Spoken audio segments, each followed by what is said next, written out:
Good morning, ladies and gentlemen. Ghana has been having its elections every 4 years with cyber threats.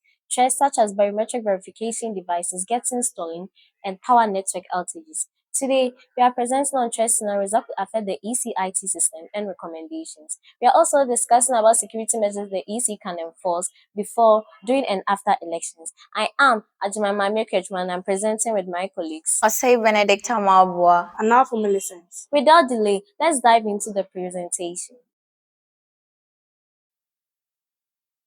A malicious employee who has gained unauthorized access into the electoral system can log into the database that contains the total number of votes cast and change the results. The votes cast will be compromised and the deserving winner will be denied of votes. This affects the integrity of the election and the vote cast. We recommend that the EC must set up a change policy such that in every 6 months there is a background check on all the computer systems used for the elections. We also propose that the EC must have a monitoring and surveillance tools to continuously monitor their EC network and systems for any unusual activities. This could detect and alert one for potential security breaches.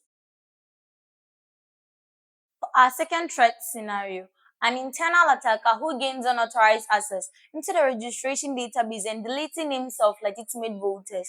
This can result in electorates being disenfranchised and a particular political party being denied of election results. It also affects both the integrity of the election results and the registration records on the EC system.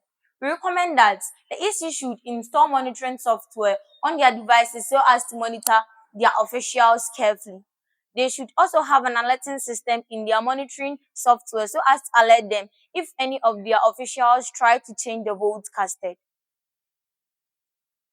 For our third threat scenario, an individual who gains unauthorized access into the biometric machine database to tamper or manipulate with the stored biometric data, leading to inaccurate identification and fraudulent voting. This can also result to electorate being disenfranchised and a particular political party being denied of election results because their members may be impacted by the threat.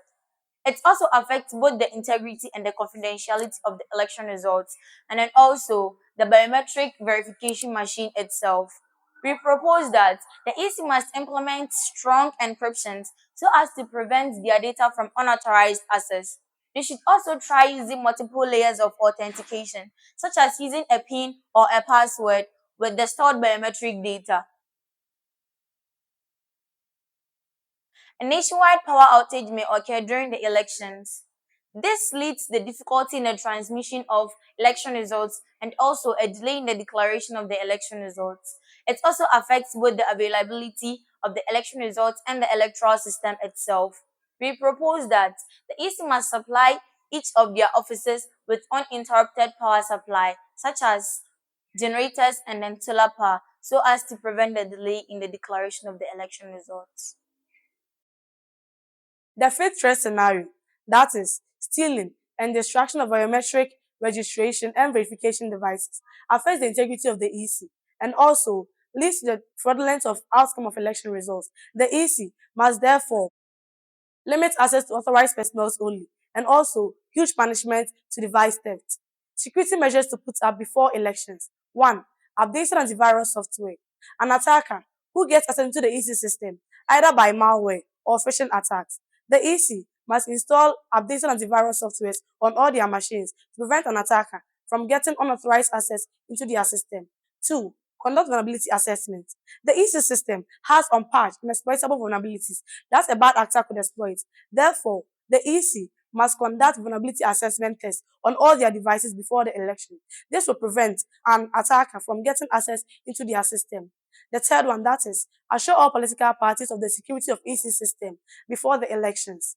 The EC may pretend all their systems are secure, but it may not be true. Therefore, the EC must sign MOU with all their political parties, and that is Memorandum of Understanding. This will assure the political parties that the EC systems are accurate and won't fail them during the elections. The fourth, that is, launch a phishing simulation exercise. Someone might get access into the EC system either by phishing methods.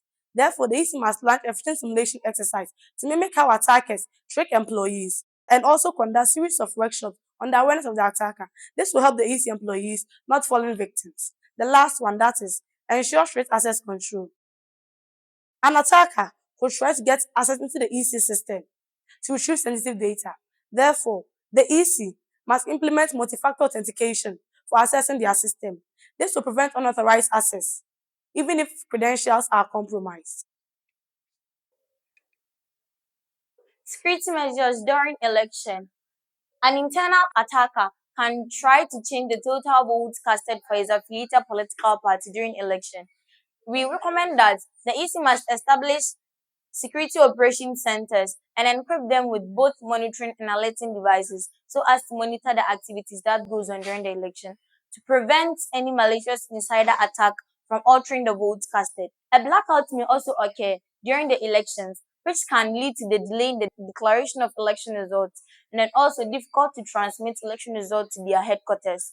We submit that the EC must supply their offices with uninterrupted power supply such as generators and then solar power so as to prevent the delay in the declaration of election results.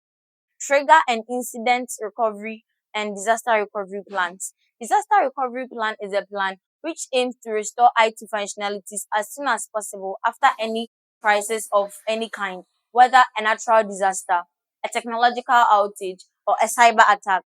Whilst the incident recovery plan is a plan which aims to detect, contain, and minimize their fallout.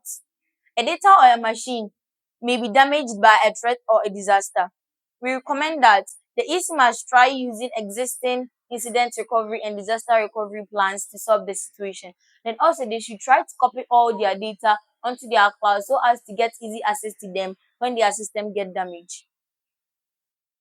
As curious as Ghanaians are, we want to find out whether there was a cyber threat during the elections or not. We recommend that the EC must hire a professional analyst such as the KPMG accounting firm to investigate what happened during the elections. We also propose that the EC must create a report to document the review findings, whether positive or negative. This report will serve as a valuable lesson for the EC, preventing similar incidents in future elections.